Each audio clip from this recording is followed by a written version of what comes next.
C'est une des conséquences de la crise, l'apparition de nouvelles monnaies ou l'échange de biens ou de services entre voisins. Un phénomène qu'on observe un peu partout et notamment chez nous. Une sorte d'économie parallèle sur laquelle se sont penchés pour nous Frédéric Matriche et David Muller. Christine apporte 3 kilos de prunes de son jardin. Hello Marie-Pierre. Ah bonjour Christine. Bonjour. Elle a contacté Marie-Pierre pour lui échanger ses prunes contre des pommes. Elles sont extra mûres pour aujourd'hui. Merci, super. Ça va? Après, je vais déguster ça, je te montre les pommes.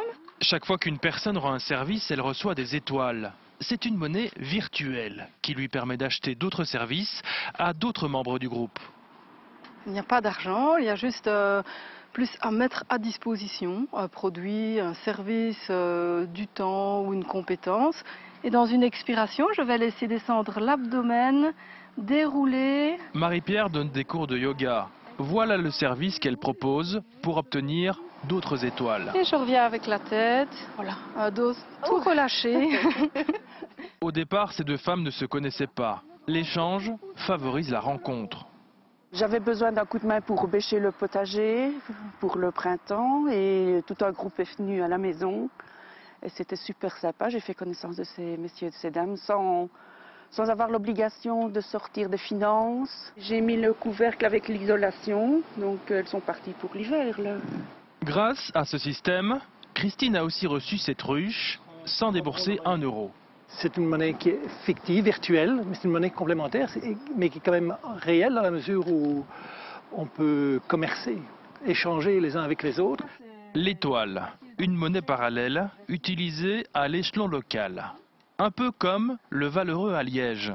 Sauf qu'ici, cette monnaie remplace carrément l'euro, avec de vrais billets pour faire ses achats dans certains magasins. Franchement, il y a un intérêt. Et on a régulièrement des clients qui nous payent en valeureux. Mais on n'a pas encore négocié avec nos fournisseurs pour savoir si on va pouvoir les payer, eux, en valeureux. Le valeureux n'est pas très répandu. Utilisé surtout par un noyau de convaincus qui fréquentent les milieux alternatifs.